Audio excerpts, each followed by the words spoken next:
Le stockage de nos fichiers reste et restera un basique de l'informatique. De ce fait, des améliorations constantes sont appliquées à ce genre de matériel. Que ce soit pour une utilisation portable ou fixe, le SSD est désormais connu de tous pour sa rapidité et sa fiabilité de stockage. C'est pourquoi lorsque l'on désire améliorer la rapidité de son ordinateur, passer d'un disque dur à un SSD reste le meilleur moyen de booster ses performances, sans trop s'embêter à changer de gros composants, et permet même de garder le disque dur en solution de stockage secondaire. Mais aussi utilisé sur les consoles de salon comme la PS5, de nombreuses personnes se penchent donc sur le sujet. Malheureusement, ce Graal si désiré reste encore un peu cher comparé au disque dur, plus connu du grand public. Mais pourquoi cette différence de prix entre disque dur et SSD, mais aussi et surtout entre les différents SSD? Cela peut s'expliquer par les différents formats de SSD disponibles sur le marché, ou encore les types de mémoire utilisés. De ce fait, il devient complexe de trouver le meilleur SSD disponible sur le marché, compatible avec sa machine, et cela sans pour autant se ruiner. C'est pourquoi dans cette vidéo, je vais rapidement vous expliquer la différence entre les différents SSD et vous présenter le meilleur selon moi.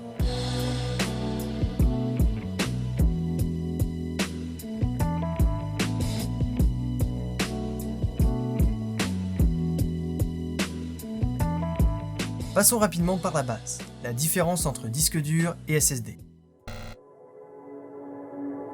Un SSD ou mémoire flash est simplement une puce de stockage électronique, là où un disque dur est physiquement un disque de stockage. La différence de vitesse et donc de prix vient de la technologie de stockage. Forcément, la vitesse que met un disque pour tourner et ainsi écrire ou lire le fichier est plus lente, alors qu'une puce électronique ne nécessite pas de mouvement. Pour vous citer quelques chiffres, un disque dur tourne entre 5000 et 7200 tours par minute, occasionnant un petit bruit très reconnaissable et avec une vitesse de débit pouvant atteindre 100 à 200 mégabits seconde, là où un SSD classique peut monter aux alentours des 500 ms. Ce mouvement a aussi un impact sur la durée de vie et la sécurité de vos fichiers, puisqu'un choc sur un disque dur peut endommager vos fichiers, là où un SSD sera sauf, à moins de le faire sauter sur une mine bien évidemment. Maintenant, la différence entre les différents SSD. Déjà, il y a le format, 2.5 et M2. Les 2.5 sont branchés de la même manière que les disques durs, avec un câble SATA et ont des performances allant aux alentours des 500 ms. Le format M2 quant à lui est plus petit et s'intègre directement dans la carte mère. On parle de NVMe ou PCIe car se branche sur un port PCI. On ne va pas trop rentrer dans les détails car c'est plutôt complexe. Tout ce qu'il faut retenir, c'est que ce format a été conçu pour pallier à la limite de vitesse des câbles SATA, ne pouvant dépasser les 600 ms. Et en effet, ici la différence de vitesse est encore plus surprenante, puisqu'un SSD M2 peut monter très haut en vitesse de transfert, généralement aux alentours des 3500 ms. Mais certains proposent des débits allant jusqu'à 7000 ms, et c'est le cas du SSD que j'ai sélectionné. Mais avant ça, il y a encore un paramètre à voir, celui de la mémoire flash utilisée.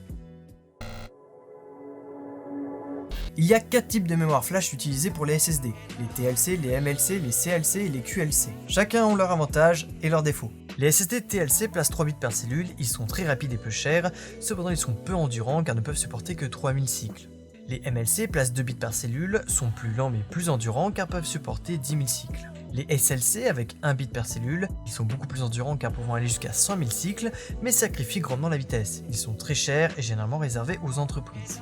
Et enfin nous avons les QLC, variantes des TLC, rapides mais avec très peu de cycles, donc très peu endurants. Il y a donc 4 critères à regarder pour choisir son SSD. L'espace disponible, ce qui est quand même l'objectif principal du produit, à savoir stocker des fichiers, sa vitesse d'écriture et de lecture, son format, M2 ou 2.5, et son type de mémoire flash, MLC ou TLC. Vous allez devoir faire un choix selon vos composants ou votre utilisation.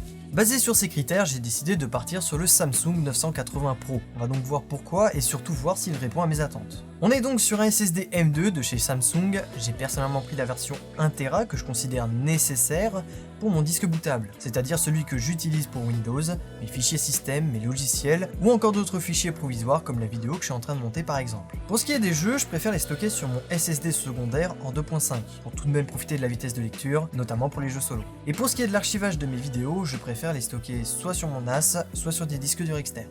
Un SSD M2 et donc PCIe, il est situé directement sur ma carte mère, m'évitant de sacrifier un autre câble SATA et de devoir farfouiller dans mon PC. De plus, c'est ce format qui m'intéresse, car je cherche le plus de performance possible en lecture et en écriture.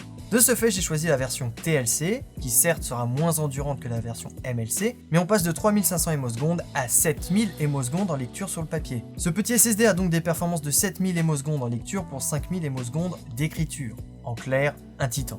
Oui mais voilà, ça c'est sur le papier. On va tout de suite voir si le Samsung 980 Pro tient ses promesses en conditions réelles. Pour voir les conditions réelles, rien de mieux qu'un petit benchmark comparatif entre les différentes solutions de stockage. D'abord, petite précision, j'ai fait ce benchmark en 2 temps. Tout d'abord avec un transfert de fichiers légers et dans un second temps avec des fichiers volumineux. Et voici les chiffres qui sont sortis. Comme on peut le voir, le Samsung 980 Pro explose les autres solutions de stockage. Cependant, on peut remarquer qu'il est plutôt éloigné des chiffres annoncés sur la fiche produit. D'ailleurs, c'est aussi le cas pour mon ancien SSD M2, le Corsair MP500. Cela peut être expliqué par mes composants, qui commencent certes à se faire vieux, mais aussi et surtout par la chaleur. La température a un impact direct sur les performances du SSD M2, et c'est un des désavantages de ce type de stockage. C'est pourquoi je pense ajouter plus tard ce qu'on appelle un dissipateur de chaleur. Directement collé sur le SSD, ça permet, comme son nom l'indique, de dissiper la chaleur et donc de réduire la température du composant. Cependant, même comme ça, les performances explosent mon ancien SSD, et surtout, elles ne baissent pas selon la taille du fichier. De plus, si j'arrive à encore augmenter ses performances avec le dissipateur, c'est que du bénéf. Je vous ferai sûrement une update prochainement dans une vidéo où je vais refaire mon setup PC, donc je vous conseille fortement de vous abonner pour ne rien manquer. Au final, je suis très satisfait de cet achat, surtout qu'avec mes petits 240Go, j'étais un peu juste pour la vie de tous les jours. Mais avec en plus des fichiers RAW en 6K à stocker en local pour faire du montage, j'avais besoin d'un SSD assez puissant pour les transferts et la lecture, et avec assez d'espace pour les stocker, ce qui est parfait pour mon utilisation professionnelle. Et même si j'ai sacrifié le nombre de cycles pour cette vitesse, mon SanDisk aussi en mémoire TLC tient déjà depuis 2017 sans montrer de faiblesse, donc à voir si le Samsung 980 Pro tiendra sa promesse sur la durée. J'espère que vous avez apprécié cette vidéo, et si c'est le cas, lâchez votre meilleur j'aime pour aider la chaîne. C'était RecTech pour vous servir. Over.